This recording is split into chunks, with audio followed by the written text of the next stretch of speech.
तो वेलकम है दोस्तों, नमस्कार है आप सभी का। और आज हम लोग बात करने वाले हैं, केवल हेल्थ वाला टॉपिक है हमारा। ठीक है, स्वास्थ्य एवं पोषण, हेल्थ एंड न्यूट्रिशन। आज का टॉपिक थोड़ा सा डिफरेंट है और आज हम लोग केवल बायोलॉजी के इसी हेल्थ और न्यूट्रिशन पे 45 क्वेश्चन करने वाले हैं। ठीक है, तो आज थोड़ा चेंज किया है। पहले हम लोग जीके एंड साइंस करते थे, आज केवल साइंस के क्वेश्चन हैं। तो आइए शुरू करते हैं। वार्ड अटेंडेंट और इसके साथ ही जितने भी मेडिकल रिकॉर्ड, क्लर्क वगैरह के एग्जाम होने वाले हैं, आप सभी के काम में आएंगे। देख लेते हैं पहला क्वेश्चन। तो हमारा पहला क्वेश्चन है कि निम्न में से कौन सा पदार्थ मानव शरीर में ईंधन का कार्य करता है। ईंधन यानी कि फ्यूल, एनर्जी का कार्य करता है। तो क्या करता है? कार्बोहाइड्रेट। ठीक है, कार्बोहाइड्रेट जो है ह्यूमन बॉडी में यानी कि हमारे शरीर में एक ईंधन का कार्य करता है। आगे बढ़ते हैं नेक्स्ट क्वेश्चन की ओर, क्वेश्चन नंबर 2 में। तो इसमें पूछा गया है कि कैप्सूल का जो आवरण होता है वह किसका बना होता है। तो दोस्तों, कैप्सूल जो हम लोग दवाई खाते हैं उसका आयरन स्टार्च का बना होता है। बेसिकली अगर डीप में जाएंगे तो आपको पढ़ने को मिलेगा कि जो कैप्सूल सॉफ्ट जिसका कवर होता है, जिसका कवर मुलायम होता है, ठीक है, उसका बना होता है आपका स्टार्च का, और जिसका कवर कठोर होता है ना, उसको बनाया होता है सेल्यूलोज का। ठीक है, और जनरली पूछा जाए कैप्सूल में तो जनरली स्टार्च का। आगे बढ़ते हैं क्वेश्चन नंबर 3 की ओर। इसमें पूछा गया है कि शहद का प्रमुख घटक क्या है। दोस्तों, शहद जो है प्रकृति की दिया हुआ होता है। इसको मानव बना सकता है लेकिन उस तरह से नहीं बना सकता जैसा कि नेचुरली बनता है। तो इसमें ज़्यादातर मात्रा में फ्रक्टोज पाया जाता है। सुक्रोज, ग्लूकोज ये सब भी होता है लेकिन कम मात्रा में होता है। मैक्सिमम मात्रा में फ्रक्टोज पाया जाता है। इसलिए हम लोग बोलते हैं कि शहद का प्रमुख घटक, ठीक है, प्रमुख घटक फ्रक्टोज है। अन्य घटक सुक्रोज, ग्लूकोज भी होते हैं। देखिए 4 नंबर क्वेश्चन। इसमें पूछा गया है कि निम्न में से कौन सी शर्करा तत्काल ऊर्जा हमें प्रदान करती है। ठीक है, तत्काल यानी कि जैसे ही खाएं आपको तुरंत एनर्जी आ जाता है, तो ग्लूकोज हम लोग बोलते हैं। ठीक है, ग्लूकोज के नाम से जानते हैं, इसलिए हम लोग ग्लूकोन डी पानी पीते हैं, या फिर किसी को सलाइन वगैरह करते हैं यानी कि पानी चढ़ाते हैं तो ग्लूकोज का ही लगाते हैं जनरली। और हम सभी जाने ही वाले हैं सीआईपी, मतलब सीआईपी की ही एग्ज़ाम हो रहा है, तो आपको इन सब से जितने भी जुड़ी चीज़ें जानना होगा। ठीक है, क्वेश्चन नंबर 5 है। इसमें पूछा गया है कि एथलीट को निम्न में से किससे जल्दी और ज़्यादा ऊर्जा मिलती है। ठीक है, जल्दी मिलती है और ज़्यादा ऊर्जा मिलती है, तो इसका राइट आंसर क्या हो जाएगा? कार्बोहाइड्रेट। कार्बोहाइड्रेट को खाने से जल्दी ऊर्जा मिल जाती है हमें। ग्लूकोज एक प्रकार का कार्बोहाइड्रेट ही होता है। ठीक है, आगे बढ़ते हैं नेक्स्ट क्वेश्चन की ओर, क्वेश्चन नंबर 6। इसमें पूछा गया है कि प्रोटीन बनाने के लिए कितने अमीनो एसिड की आवश्यकता होती है। तो दोस्तों, प्रोटीन बनाने के लिए 20 प्रकार के अमीनो एसिड की आवश्यकता होती है। इसमें से जो 15 जो है 12 हमारे शरीर की बॉडी के द्वारा खुद पाया जाता है। ठीक है, खुद बनाया जाता है, और 8 हम लोग बाहर से लेते हैं फूड के माध्यम से। ठीक है, आगे बढ़ते हैं नेक्स्ट क्वेश्चन की ओर। तो नेक्स्ट क्वेश्चन में पूछा गया है शरीर में ऊतकों का निर्माण किससे होता है। तो हमारे शरीर में जो ऊतक यानी कि टिश्यू बनते हैं ना, वो किससे बनते हैं? वो बनते हैं प्रोटीन से। ठीक है, ऑप्शन 1 इसका राइट आंसर हो जाएगा, प्रोटीन। आगे बढ़ते हैं नेक्स्ट क्वेश्चन की ओर, क्वेश्चन नंबर 8। इसमें पूछा गया है कि एंजाइम मूल रूप से क्या होते हैं। तो एंजाइम जो है वे मूल रूप से क्या होते हैं? प्रोटीन होते हैं।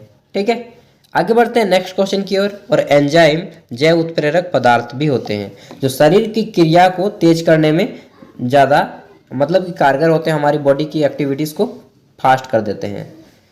क्वेश्चन है कि जैविक सिस्टम में रासायनिक क्रिया की प्रक्रिया को तेज करने में कौन सा पदार्थ उत्तरदायी होता है। तो अभी मैंने बताया कि हमारी एक्टिविटीज़ को कौन तेज करता है? एंजाइम। ठीक है, एंजाइम जैसे कि पेप्सिन एक प्रकार का एंजाइम होता है।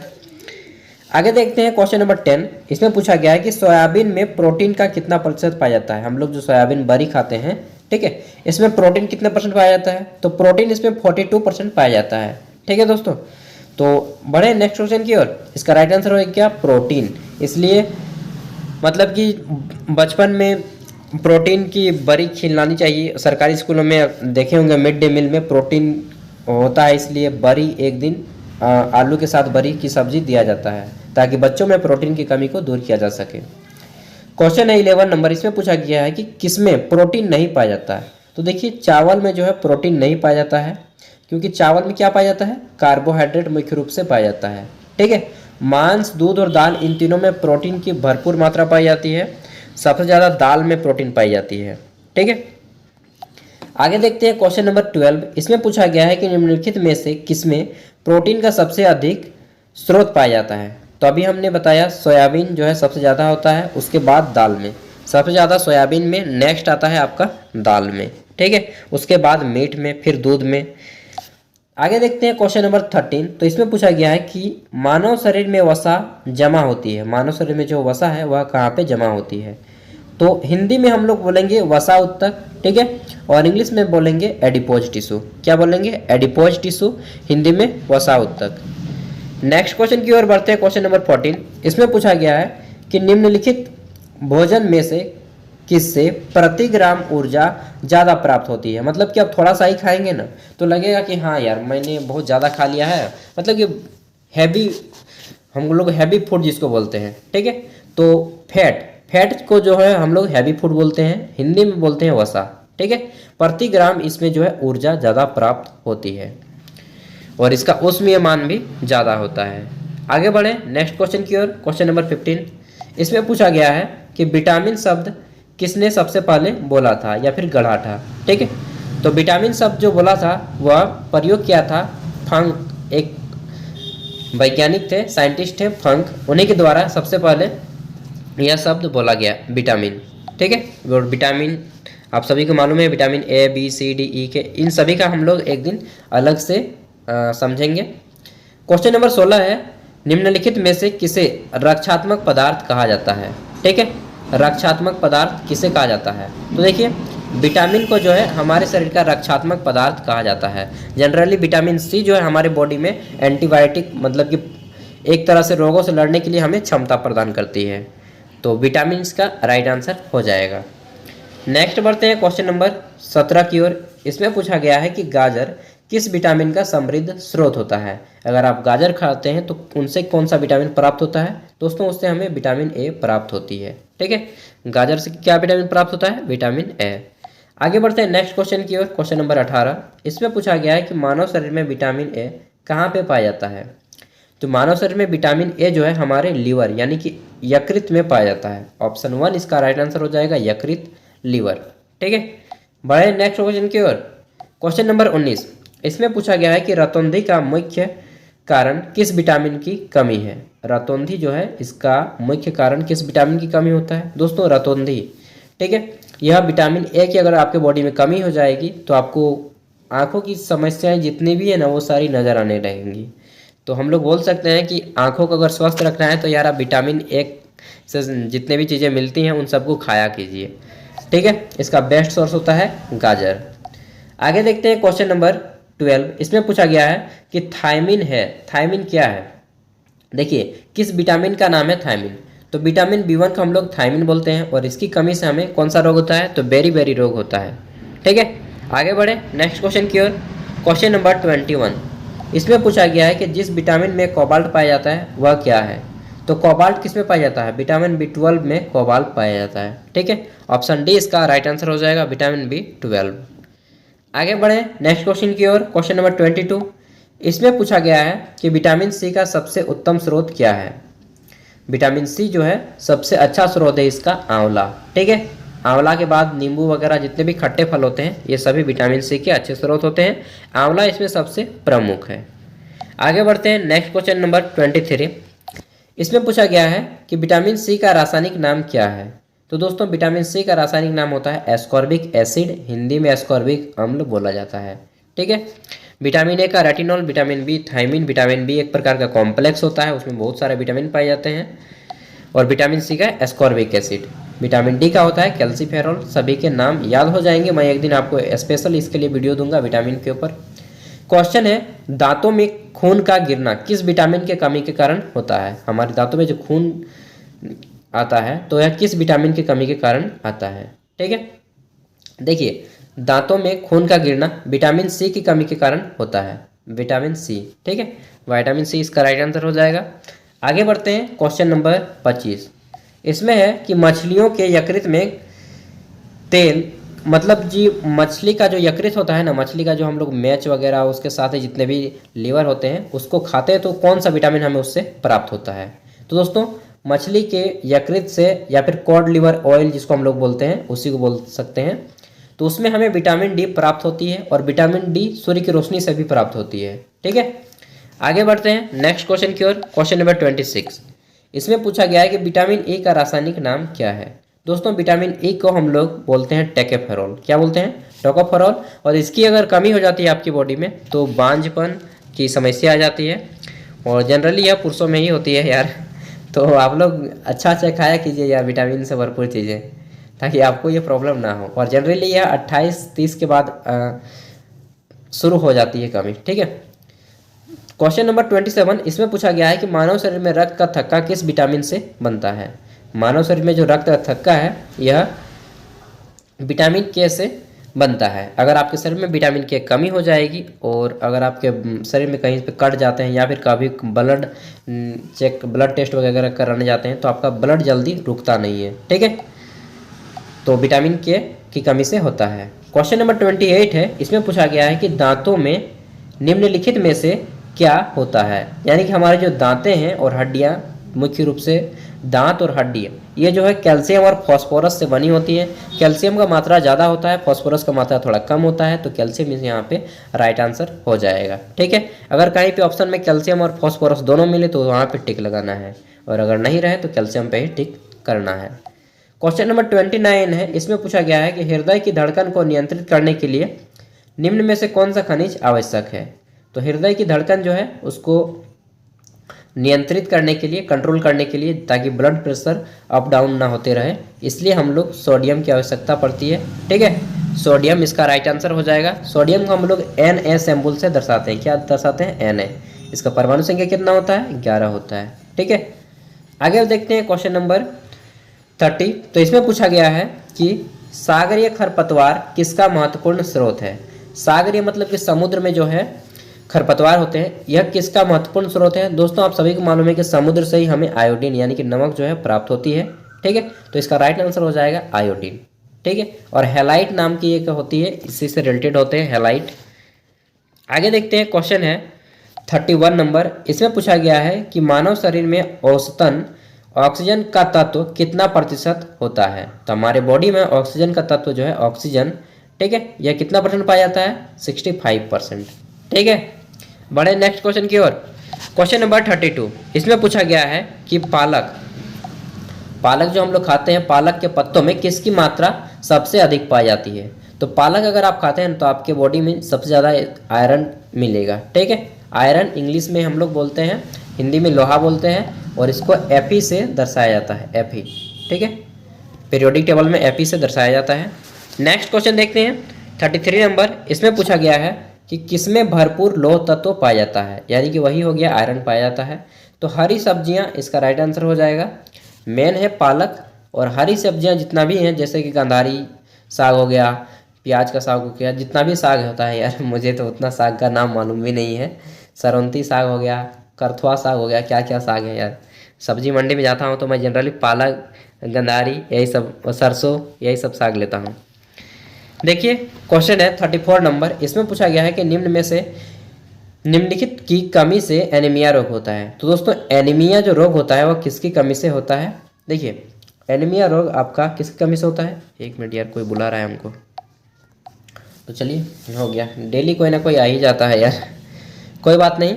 तो क्वेश्चन क्या था कि एनीमिया जो रोग होती है वह किसकी कमी से होती है? तो दोस्तों हमारे बॉडी में ज़्यादातर मात्रा में आयरन की कमी हो जाती है, उसके कारण एनीमिया रोग हो जाता है। ठीक है, इसलिए हरी सब्जियों को खाया कीजिए। हरी सब्जियां अगर आप के घर में देती हैं तो ऐसा मत बोलिएगा यार मुझे नहीं पसंद है, ये सब मत दो, तो ऐसा नहीं यार, खाओ, सब्जी खाना अच्छी बात है।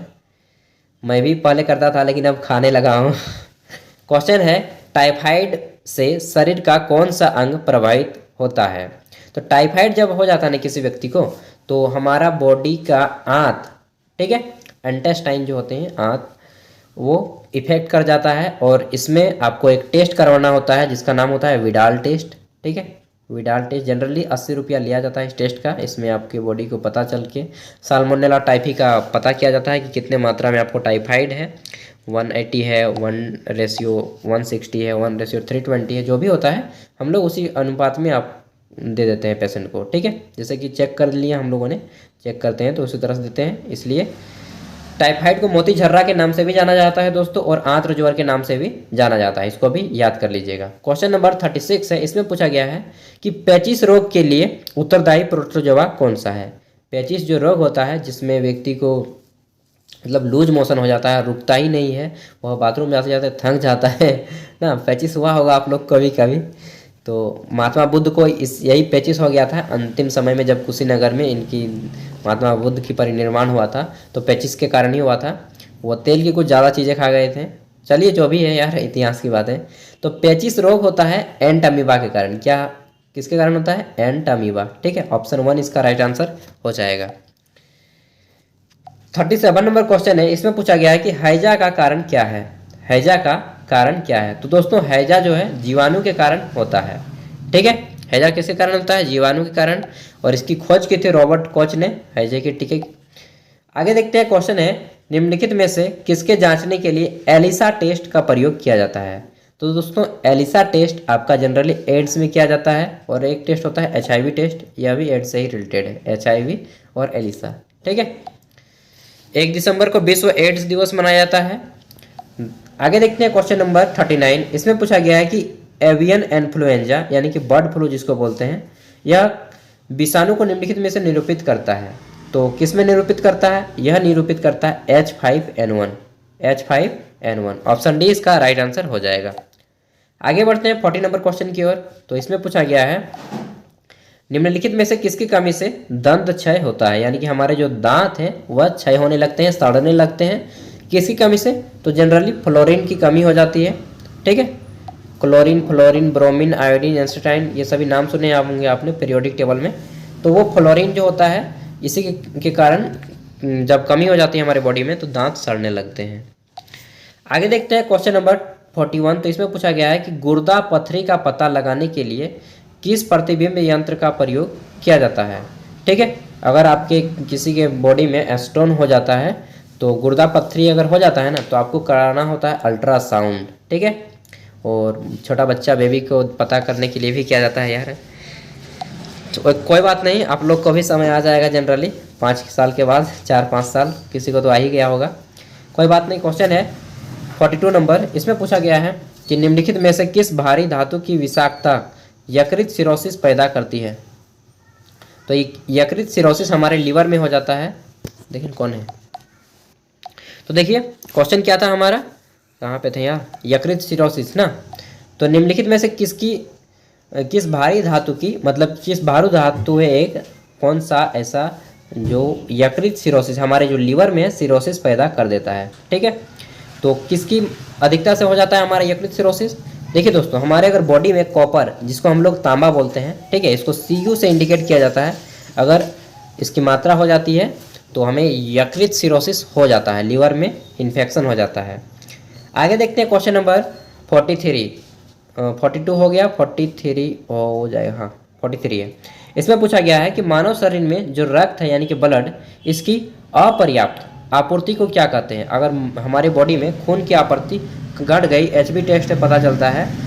HB टेस्ट में अगर आपका ब्लड, मतलब कि मेल में जनरली देखा जाए कि 13-14 ग्राम होना चाहिए, ठीक है। 14 ग्राम, 14.5 है, तो 13 से 14 ग्राम है तो मेल में ठीक है ब्लड। और अगर महिलाओं में 11-12 है तो ठीक है। अगर इससे कम है, 10 ग्राम से जहाँ डाउन चला गया तो आपके शरीर में खून की कमी होती है, यह माना जाता है, ठीक है।